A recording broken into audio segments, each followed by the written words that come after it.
বৃহত্তম এবং ক্ষুদ্রতম সংখ্যার পার্থক্য বের করতে বলছে।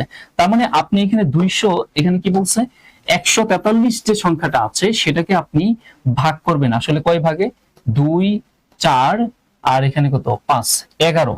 তার মানে 11টা ভাগে ভাগ করবেন।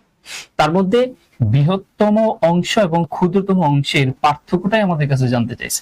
তো ইন্ডিভিজুয়ালি বৃহত্তম অংশ, ইন্ডিভিজুয়ালি ক্ষুদ্রতম অংশ বের করে তারপরে বিয়োগ করা সময়ের ব্যাপার না, দরকার কি আমরা একটু টাইম সেভ করি। সেটা কেমন, আমরা এই 143 যে সংখ্যাটা আছে এই 143 সংখ্যাটাকে তাদের অনুপাতদের যোগফল দিয়ে ভাগ করি, 2, 4 আর কত 5, তার মানে 11টা ভাগে ভাগ করি। ভাগ করে এবার বৃহত্তর যে অনুপাত আর ক্ষুদ্রতর যে অনুপাত এই দুইটা বিয়োগ করে দিই, তাহলে তো বৃহত্তম সংখ্যা এবং ক্ষুদ্রতম সংখ্যার বিয়োগফলটা বের হয়ে আসবে।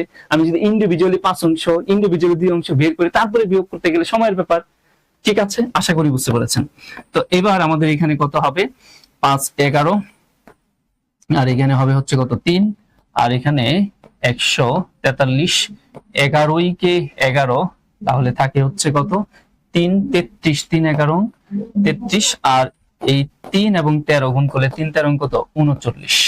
আমাদের শেষ, খুব সিম্পল হইতে বের হয়ে গেল। এখন কেউ যদি মনে করেন আপনি এখানে 5 অংশ বের করবেন, দ্যাট মিন্স এটা, হ্যাঁ 2, 4, 5 তারপরে 143 বের করে বিয়োগ করে দিবেন, হ্যাঁ 2, হ্যাঁ 4, 5, 2, 143। এগুলো বেশ সময়ের ব্যাপার, কি দরকার।